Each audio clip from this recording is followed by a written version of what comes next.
Bonjour à toutes et à tous, bienvenue sur notre atelier Raconte-moi une histoire. Aujourd'hui, nous allons parler de Mardoché et nous allons voir comment Mardoché va être cet instrument pour enseigner Esther et cet enseignement va être un enseignement efficace et rude à la fois. Voilà. Bienvenue sur notre atelier Raconte-moi une histoire. Aujourd'hui, nous allons parler de Mardoché et sa vision, sa perception de l'enseignement. C'est cet expert d'enseignement qui va promulguer à Esther des enseignements pratiquants et surtout extrêmement utiles dans sa fonction de reine. Nous savons que Mardoché était choisi pour être celui qui va être le tuteur légal d'Esther et c'est celui qui va être celui qui va l'enseigner afin d'atteindre des objectifs bien précis. On va voir ici lors de cet enseignement approuvé par le ciel qui normalement, selon notre compréhension, va être donné à une tutrice, une femme, mais ici on va faire, elle va faire l'objet de l'exception qui va donner cet enseignement fortement utile pour Esther. Dans cet enseignement, on va retrouver comment dire le discernement, la capacité de pouvoir discerner ce qui est bien, ce qui est mal.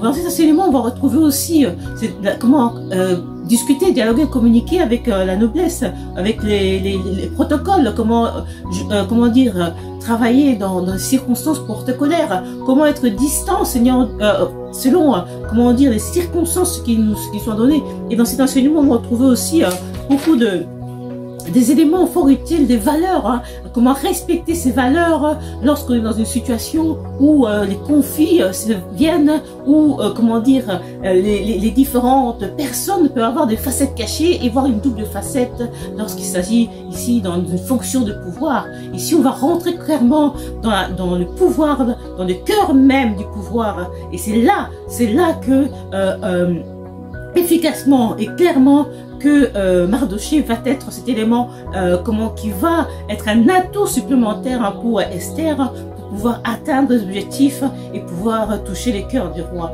Donc ici, Mardoché va jouer sur plusieurs facettes. Comment parce que lui qui était un expert de la noblesse, puisque dans sa fonction de ce poste de gardien, il voyait des militaires, il voyait de la noblesse, il voyait toute une sorte de personnes et il devait avoir certaines tenues qui va lui-même exiger à Esther, il va lui permettre de pouvoir avoir, cette délicatesse qui accompagnait la noblesse, cette délicatesse, cette doigté qui accompagnait, les personnes de haut rang. Ici, on va retrouver vraiment que Esther va répondre, aux exigences clairement qui va pas être seulement des exigences physiques, mais qui va être des éléments, des enseignements que Mardoché va lui promulguer. Il va aussi être celui qui va être au petit soin, c'est-à-dire au petit soin, il va être aussi le protecteur, celui qui va lui donner des informations, dans des circonstances, comment agir lorsque les protocoles exigent, comment répondre lorsque le protocole exige, et comment faire pour être, celui qui va diriger des personnes, diriger un certain nombre de personnes. Donc c'est vrai, Mardoché lui-même qui était un dirigeant, qu'il avait non seulement une fonction auprès du roi, mais il avait aussi une fonction de dirigeant auprès de ses collaborateurs. Donc tout ça, Mardoché va enseigner, va transmettre à Esther pour lui permettre d'avoir des atouts supplémentaires pour répondre vraiment aux exigences.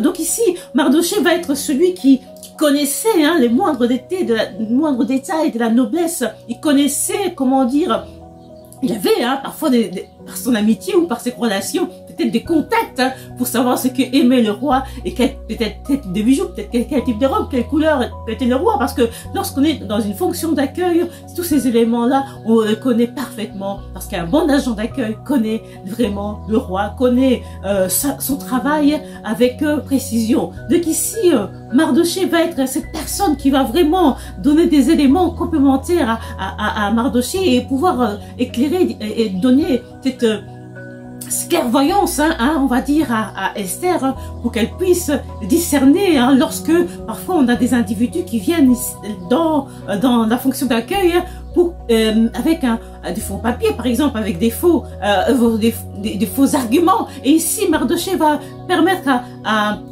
Esther de pouvoir avoir cette oreille avisée, cette oreille de discernement pour distinguer le vrai et le faux, le mensonge, les copies. Et il va être aussi des gens qui, il va être aussi celui, dans sa fonction, il sait reconnaître comme des élites, il sait reconnaître la vérité.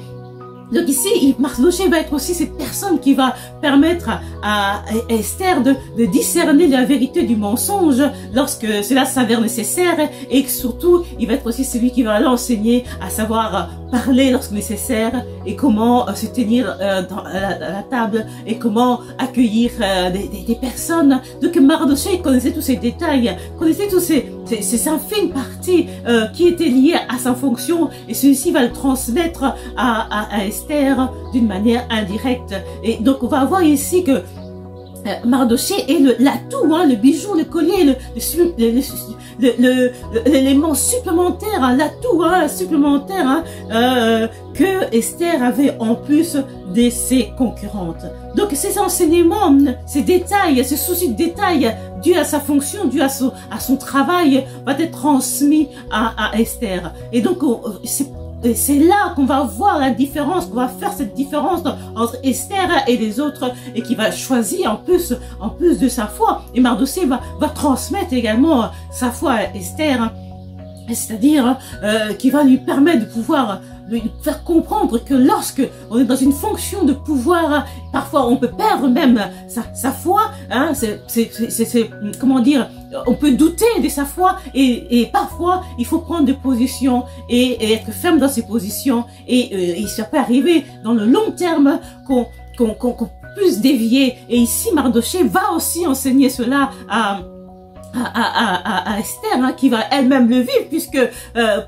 elle a dû remplacer la reine Vashti qui, elle, a perdu son statut. Donc ici, on va voir tous ces éléments que Mardochée va donner, va transmettre, va enseigner, va promulguer ici à Esther, qui vont être des atouts. Parce que l'histoire ne dit pas la raison pour laquelle comment dire, Vashti va être destituée. En plus, est-ce que c'était une bonne personne au départ? Elle a-t-elle changé?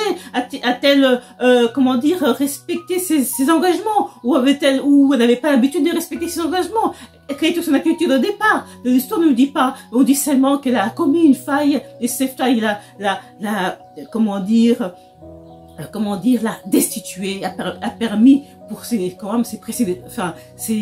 collaborateurs du roi de pouvoir la destituer. Donc ici, on va voir que Esther va avoir ces atouts-là et va être enseignée sur des échecs et les avantages de sa situation, et tout cela va s'être transmis d'une manière, comment dire, indirecte à Esther à travers Mardochée. Donc ici, on va voir que Esther va clairement être, comment dire, éduquée dans la fonction du pouvoir, elle sera même au cœur du pouvoir, et c'est cette capacité à écouter, cette capacité à recevoir, à percevoir et à juger qui vont être des atouts en plus de sa beauté et de son élégance naturelle, et son élégance et ses atouts qui lui étaient donnés par Mardochée. Donc ça va être ici la carte, le joker de Esther, et ce sera Mardochée lui-même qui serait le joker d'Esther. Donc je vous remercie d'avoir écouté nos ateliers. Raconte-moi une histoire. Je vous dis à très bientôt.